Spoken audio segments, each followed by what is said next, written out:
everyone, what is going on? My name is RedArcher and in today's Payday 2 video, I'm going to be talking to you guys about Crime Spree, a big game mode for Payday 2 that's been on PC for a couple of years now, that consoles still unfortunately do not have.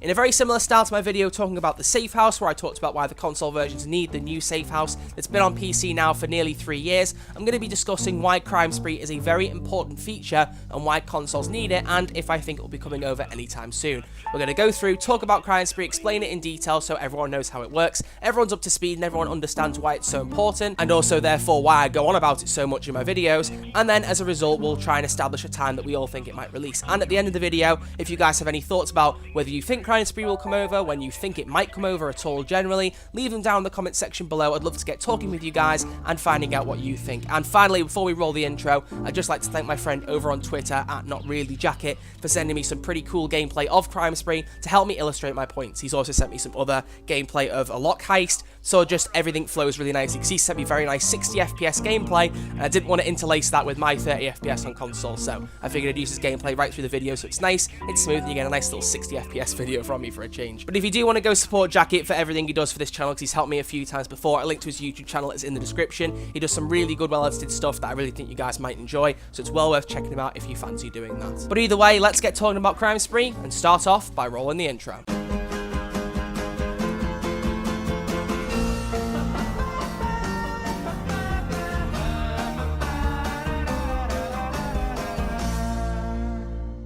Okay, so let's start off by talking about how Crime Spree works, how it operates, and all the different features of it. So first off, we're going to look at what Jacket's showing us here. So he's going to set up his Crime Spree by going into CrimeNet and clicking on the Crime Spree option. Now we can start it at a few different levels if he wants to. He can start off at base, 20, 40, or the highest Crime Spree he ever achieved, and each of them has its own continental coin cost. If you want to keep it free, you have to start at 0. Nothing wrong with that, it just means you have to start a little bit earlier in the game and you have no modifiers to pick. Modifiers and rewards we'll look at a little bit later because he's not got any of those yet. Now he's got 3 options here for which heist he wants to pick. If he doesn't like, he can re-roll, as you can see here, for 6 continental coins, and it will give him 3 new options. Now at least one option will be a stealth heist, and at least one option will be a loud heist. So if you don't like stealth or you don't like loud, you can pick between the two, it's up to you, or re-roll again, as you can see there. Now he's re-rolled twice, the third time the cost doubles to 12 continental coins. Now if you do it again, on top of that, it will then double once again up until 24, and then presumably you carry on, you go to 48, 96, so on and so forth. So really only re-roll it once or twice if you want to get a certain heist you're looking for. But when you start at Crime Spree rank, level 0, it doesn't really matter what heist you do, because at Crime Spree rank level 0, you are starting at what is roughly overkill difficulty, and if you can play loud on overkill, you'll be fine, which most people can. Most people who've played the game for more than an hour or two know what they're doing on overkill difficulty, so you should be absolutely fine. Now as you can see here, he's picking a couple of gauge boosts. Now gauge boosts are special perks you can buy only in Crime Spree heists, which can give you certain boosts, such as increasing your health, etc., those kind of things, and they work only in Crime Spree, but you can only pick 1 or 2 per player in a Crime Spree, so be careful which ones you pick, but they can be very helpful, so increased health, increased dodge, increased ammo pickup, that kind of thing. But beyond that, you do your usual asset picking, your loadout selection, soundtrack, all that stuff, and you hop into the gameplay as you're seeing now. So we're looking at Biker Heist Day 2, and while Jacket goes through this, I thought I'd just talk a bit more generally about Crime Spree to explain some of the features the gameplay doesn't quite illustrate. So Crime Spree as a general concept is basically one of those kind of things where when you finish a heist, you don't get the rewards straight away. It's like going into an arcade machine, you put a certain amount of money in, you play the game for so long, and they might say to you, do you want to keep playing, put more money in and get better rewards, or do you want to cash out now? Or if you fail, it kicks you out anyway. It's the exact same thing here with Crime Spree. You've paid a certain fee, or as you saw, if you start at level 0, you just go straight in for free, luckily, which is better than an arcade machine, so you know, you can't argue on that front. But you go in, you play as many heists as you can until you either fail or choose to cash out. Now, the more heists you play in this continuous chain, the better your rewards will be at the end, but for every heist you complete in the meantime, you will not get any rewards. You'll see in a second he'll get the Beast Guy headset for this heist, he'll finish the job, but he won't get any cash there and then. It'll be added to his Crime Spree total, and if he chooses to, he can continue or cash out. So the whole difference here, the real key thing, is that you're just going on as many heists as you can until it gets too difficult or you fail.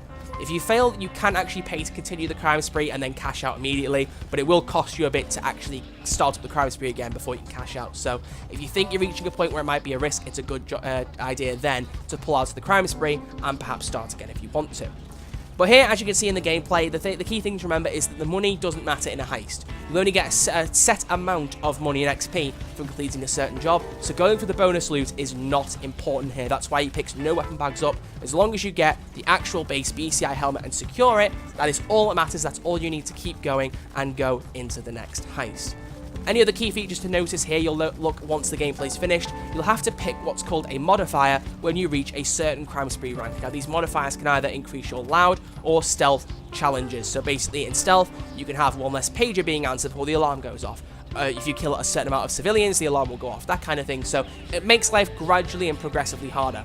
For loud, you get different things. So obviously, you're starting at overkill difficulty. You don't have skull dozers yet, for instance. One modifier is that at a certain point, skull dozers will start to spawn. For another one, medic doses or minigun doses will start to spawn. The most common one is that enemies take 20% more damage and deal out 15% more. That one gets applied as a compulsory modifier. You can't actually choose that one. That just gets added over time, so be aware of that, and that's what makes the heist a lot harder overall, because it gets to a point where you can't really do stealth anymore unless you're a really sneaky, silent person.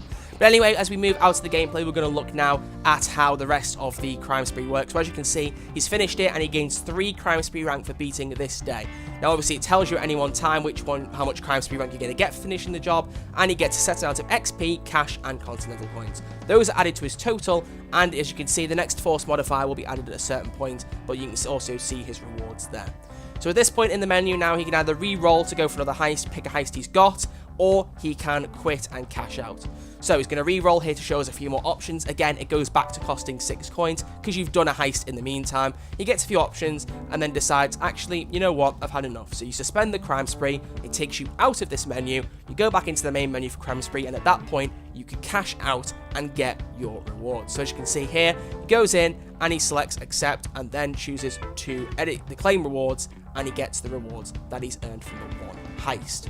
So as you can see, once he gets that, he'll be able to start his crime spree again. He gets his experience, he gets his cash, and he gets his continental points. So that's how it works. The more heists you do and the more difficult it gets, the much better the rewards will be. You'll also get Payday card loot drops. You don't get any in this one because he's not done enough of the crime spree to get them, but you get general Payday cards, so masks, weapon attachments, colors, patterns, masks, that kind of thing. You'll get an entire flurry of those, and the more heists you do in your crime spree, the higher your crime spree rank, the more rewards you'll get at the end.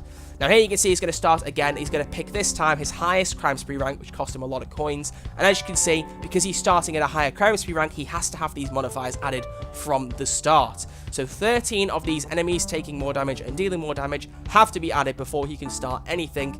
So once he's accepted those, he then also has to pick optional modifiers. So it gives you a very good idea of at a 685 crime spree, things get a lot more difficult. He goes, okay, I'm going to do the revenge. Now I have to pick my modifiers.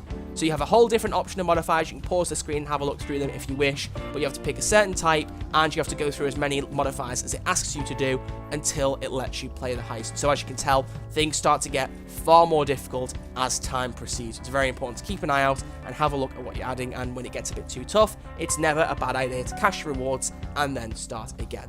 And that pretty much sums up Crime Spree. That's all the modifiers and all the game mechanics, and that's why it's a very big deal. It's a very simple concept, but a very, very well executed one from Overkill. It's not like Goat Simulator or Bomb Forest where things just don't go the way they plan. It's really good fun, and that's why we need it on consoles. So that explains the Crime Spree game mode. Now I want to talk a little bit more about when I think it will come onto consoles. It's a very important thing to discuss. And the whole key thing to remember here is that Overkill were very close to adding Crime Spree on consoles already in this most recent update. A while ago, Goris put out a statement confirming that Crime Spree, Team AI, Continental Coins, and the storyline would all come over into Payday in the most recent update. And it's testament because storyline was added in the most recent update, and everyone gets stuck in storyline at the mission requiring you to gain 20 Crime Spree rank. That just proves that they were completely expecting to add Crime Spree, because as a lot of you know, storyline was only added after Crime Spree, so it based off of that in some way.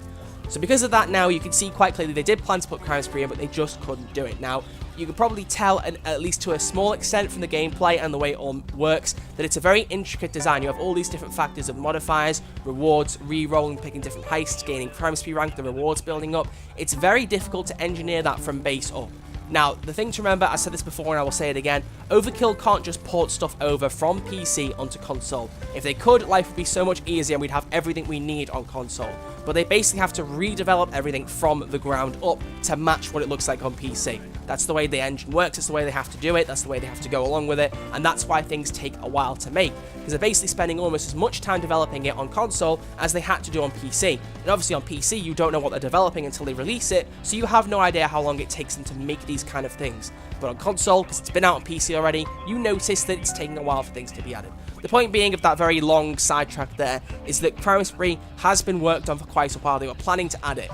So the thing to remember at the very base is that if Payday 2 gets another console update, Crime Spree will be in it. They were very close to having it ready there and then. They were just not ready enough to put it in the next update, and they figured, you know what, we'll push out what we have and go with that. Because the thing to remember, as I've always said, is Starbreeze have their reconstruction to contend with, basically. They have all of their financial difficulties. Their reconstruction is currently due to end on the 9th of September, I believe it is, or it's just towards the start of September, basically.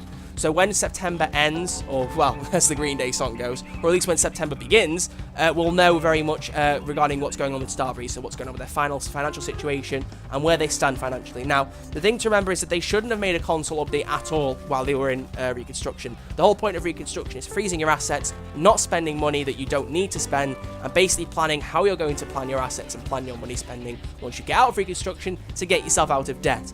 So I'm not trying to suck up to overkill here, because people will probably take that I'm doing that. I'm not. It's just a genuine fact. They really shouldn't have made this most recent console update, because that's put them out having to do that. So don't expect them to do another thing until at least after September, but even then, they're going to have to probably have more than Crime Spree. They're probably not going to release an update with just Crime Spree in it. I imagine they'll probably throw a few more heists in, because heists are a thing that were definitely lacking in the last update, and so it would make sense to put some more in alongside the update. So the key thing to remember is that Crime Spree will be in the next update, provided they put another one out.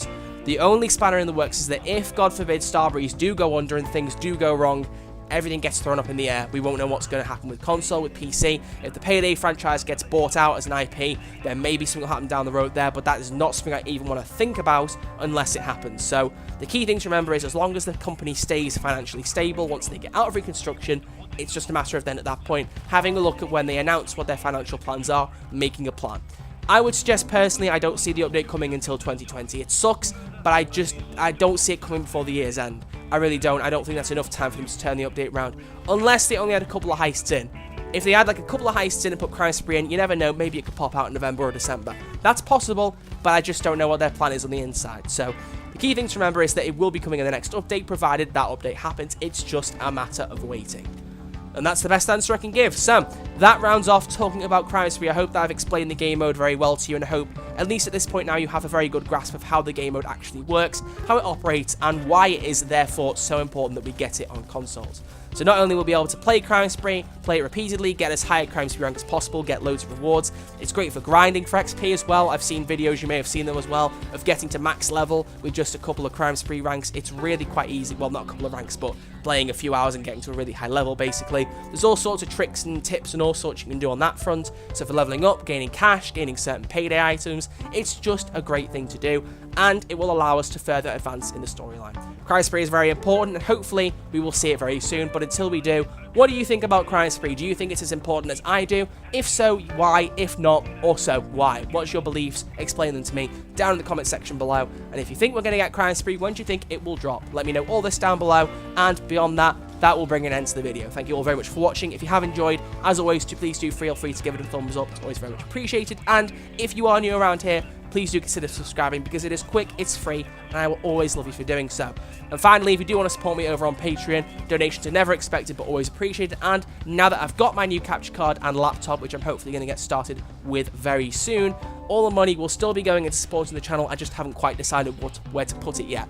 Maybe I'll put it towards an actual camera to do webcam live streams. That might be an option. Maybe I'll put it into buying a PS4 to get PS4 games with you guys. I don't know. I haven't quite decided yet. I'm thinking about maybe just getting the next-gen consoles, because apparently you can play PS4 stuff on the PS5, so it kind of seems a bit stupid to buy a PS4 when there's only about a year left of its life cycle. I don't know. Debate for another day. Point is, the money that will be donated on Patreon will continue to support the channel. Please don't doubt that that will change now I've got my actual upgrades. But until then, thank you all very much for watching. I'll see you all very soon in a brand new video. Until then, take it easy, guys, and I will see you all very soon.